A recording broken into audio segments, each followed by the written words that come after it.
Todos de pronto hemos oído hablar de Cañicristales, el río de los 7 colores, hermosísimo, que antes iban únicamente investigadores, ahora va mucha gente a hacer turismo, pero nadie sabe de dónde vienen esos 7 colores. Muchas personas cuando uno va y visita le dicen, ah, eso es una alguita que se la pasa en esos pozos, pero no son algas. Estas plantas son plantas vasculares con flores de la familia Postemaceae y esas son las plantas que estudio yo. Pues Ana María, muchísimas gracias por participar en Ciencia Café para su merced. Ana María, cuéntanos dónde estás ahorita. En este momento estoy en la Universidad de Washington, en Seattle, en Estados Unidos. Entonces tú trabajas con unas plantas acuáticas, y es que me genera mucha curiosidad esas plantas porque uno dice, no, pero es que las plantas hacen fotosíntesis, pero debajo del agua, y están agarradas esas plantas de unas rocas, y entonces ¿de dónde sacan sus nutrientes? Cuéntanos un poquito sobre estas plantas tan interesantes. Entonces, sí, estas plantas son supremamente interesantes por cómo viven, pero en realidad es muy poco lo que se sabe de estas plantas. Estas plantas son plantas que viven únicamente adheridas a las rocas, entonces no se encuentran en ningún otro lado, únicamente están adheridas a rocas en cuerpos de agua corriente como ríos, rápidos de ríos como en la Macarena, también están en cascadas. Las algas verdes tienen un ancestro en común con el resto de las plantas que llamamos plantas terrestres. En la historia evolutiva de las plantas terrestres se adaptaron este grupo a vivir en la tierra. Entonces para eso tuvieron que adquirir un montón de adaptaciones para no desecarse, porque estaban acostumbradas a vivir en el agua. A algunos grupos de plantas con flores les dio por devolverse. Y entonces, ¿cómo se devolvieron? Tuvieron que nuevamente adaptarse a vivir en el agua. Entonces, por ejemplo, una planta que está en la tierra tiene lignina, como los árboles que conocemos, para poder sostenerse en la tierra. Pero un árbol que tiene lignina, que es como un arbustico, no puede estar en corrientes de agua porque se quiebra. O sea, ahí necesita uno ser flexible, necesita tener tejidos que le permita respirar debajo del agua, porque la concentración del oxígeno y la tasa de difusión de oxígeno en el agua es menor que en el aire. Entonces son un montón de adaptaciones que tienen que tener estas plantas. Y dentro de todas las plantas acuáticas, que son una locura, este grupo en particular vive como ninguna otra. Hay unos estudios súper interesantes de la anatomía de estas plantas, tratando de estudiar más o menos cómo se pueden añadir a las rocas.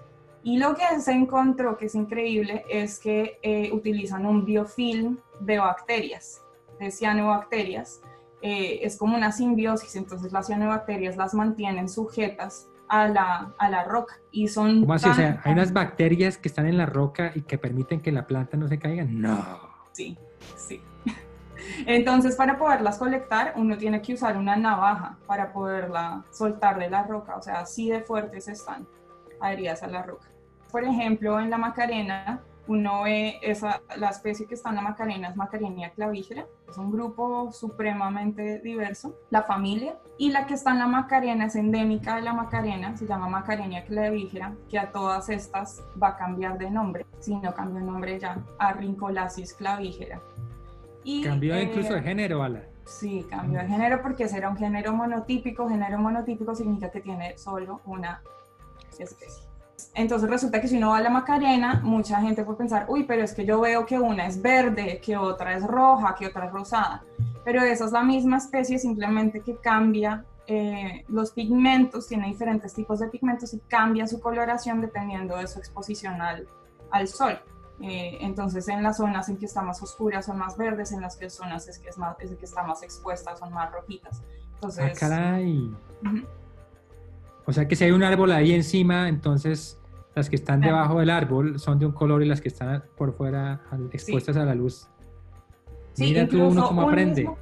Incluso un mismo individuo. O sea, yo he colectado algunas que uno la ve sobre la roca y la que está dentro del agua es muy verde y muy larga las hojas, o sea, son muy plásticas, cambian su forma muy fácilmente. Y las que están expuestas sobre la roca se ven amarillas o rosadas y parecen un musgo. Wow. ¿Sí te cuento? Y bueno, ¿y tú qué estás haciendo con estas riverweeds? ¿Cómo es que las llamas en español, Ala? Las postemas. Ah, no, tienen un apodo. No. Esas son esas mismas que uno está caminando sobre las rocas en un río y ¡suáquete! Y se cayó y se resbaló. Suáquete se cayó y se resbaló, sí, hay que tener mucho cuidado. Resulta que todo mi proyecto empezó en la Universidad de los Andes, mi proyecto de doctorado. Entonces, cuando yo estaba haciendo maestría allá, vi una clase que se llamaba Paleobiogeografía del Norte de Suramérica. Y esto fue con Andrew Crawford, Camilo Montes y con Catalina González. Entonces fue buenísimo porque nos mostraron evidencia de polen, evidencia de suelos, evidencia de macrofósiles, de filogenias, o sea, cómo están relacionados los organismos, que más o menos pues junta toda esa evidencia, nos ayudó a entender un poco, a generar una hipótesis de cómo era el norte de Sudamérica, dónde está Colombia antes y después de los Andes.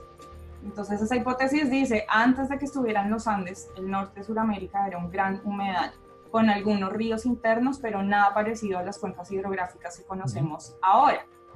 Cuando se levantan los Andes, toda esa agua se drena y se forman las cuencas hidrográficas que conocemos en la actualidad. Esa es la hipótesis. Entonces, cuando yo, claro, yo ya venía trabajando con plantas acuáticas, pero con otras. Entonces yo dije, esto pues es apasionante, porque mucha gente entonces estudia qué pasó con los Andes y cómo los Andes generaron un gradiente altitudinal, o sea, para las especies pues diversificarse o generarse más especies, ¿cierto? Pero entonces el componente yo creo que original de ese proyecto es pensar qué pasó con las zonas aledañas, qué pasó con los ríos, porque los Andes pues influyeron directamente en la formación de esos ríos y separación de esos ríos. Entonces yo me vine a hacer el doctorado y me seguía esa idea en la cabeza hasta que me acordé de las postemas. Me acordé cuando fui a la Macarena, a la Lindos. Bueno, yo dije, estas plantas que están únicamente en los ríos, si yo logro descifrar cuándo se separaron las poblaciones de cuencas diferentes, tal vez pueda entender cuándo se separaron las diferentes cuencas también. Estas plantas son unas florecitas muy chiquitas, no tienen nada de pétalos, nada de esto es todo lo contrario a las flores, un tulipano, las cosas obvias que uno ve. No tienen nada visible, únicamente los estambres son muy chiquiticas, y en los trópicos, estas están únicamente en zonas tropicales, como hay únicamente dos estaciones, la de lluvias y la de sequía. En la temporada de sequía, cuando baja el nivel de las aguas, las flores emergen. Entonces las flores no tienen nada que ver con el agua, con polinización por el agua, nada. Y una vez forman ya los frutos, que son unas capsulitas chiquiticas con cientos y cientos de semillas, cuando abren las semillas se caen a la roca. Y entonces lo que yo hice una vez, yo dije, pues tengo mucha curiosidad, no tenía nada que hacer ese día, entonces cogí unas cápsulas que había colectado, saqué un microscopio, puse las semillitas en un microscopio y les puse agua. Y apenas les pone uno agua, forman un mucílago, que es como una baba muy pegachenta. ¡Ay, se pegan! Forman un mucílago y se pegan ahí mismo.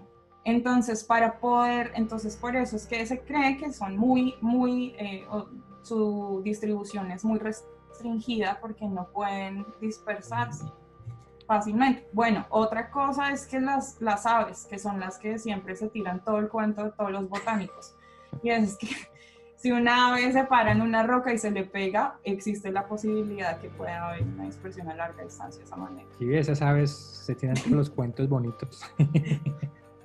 Las historias que uno se hace biogeográficas. ¿Pero qué me dice de las aves? Sí, pues me fui a colectar en diferentes cuencas, después obtuvimos datos genómicos de estas plantas, es decir, regiones de ADN dentro de todo el genoma en sitios específicos, en diferentes poblaciones a través de la cordillera, de las cordilleras. Y lo que encontramos primero es que lo que esperábamos, dentro de cada cuenca, las poblaciones son diferentes a las de las otras cuencas, ¿sí? O sea, genéticamente diferentes, ¿sí? Pero hay dos especies que están entre las diferentes cuencas, o sea, han llegado a las diferentes cuencas de cierta manera a nivel. Y lo otro que encontramos es, que tenemos híbridos, es decir, evidencia que estas plantas en realidad no solo se polinizan, pero aparte se entrecruzan, es decir, que el polen de una planta va al polen de la otra. Y que esto pasa entre dos especies diferentes. Y entonces fue súper interesante ver eso, saber que por lo menos sabemos un poquito de biología reproductiva, pero esto lo obtuvimos basados en evidencia genética. No sé si habrás buscado especies de, por ejemplo, el Valle del Magdalena o el Valle del Cauca, a ver si la presencia de las montañas, de las cordilleras, está también separando las vertientes genéticamente. Yo colecté en el Magdalena, en Antioquia, por el río Samaná Norte. Colecté por todo el Caribe colombiano y también en Santa María, en Boyacá. Y apuesto que Santa María es la más diferente de todas. Pues la de Santa María, lo que encontramos es que al parecer proviene de poblaciones tanto de Antioquia como del Caribe. Ese es el segundo descubrimiento así súper chévere que encontramos, porque después yo encontré que todas estas poblaciones al parecer tienen un ancestro común muy reciente, de 10 millones de años máximo. Y esto significa que los pulsos del amamantamiento que hubo antes de eso no fueron suficientes para separar las cuencas. Es decir, que las cuencas estuvieron todas unidas de cierta manera por medio de ecosistemas acuáticos rápidos, de corrientes rápidas hasta muy recientemente, en tiempo geológico. O una ave hace 10 millones de años empezó a irse sitio en sitio. Ahí otra vez el problema con los ornitólogos empieza. Exacto.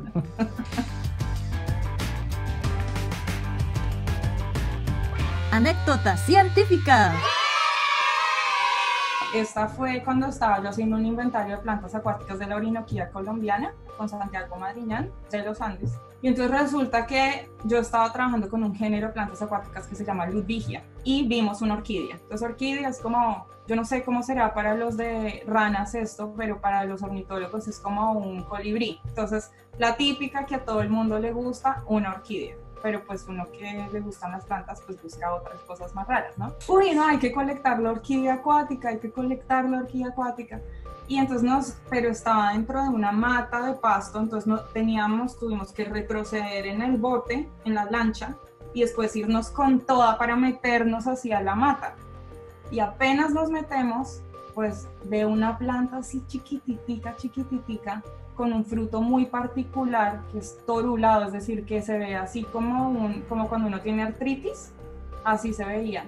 Y me acordé yo cuando estaba estudiando, era una especie rarísima dentro de Ludwigia que yo dije, si algún día me la encuentro, el sueño de mi vida.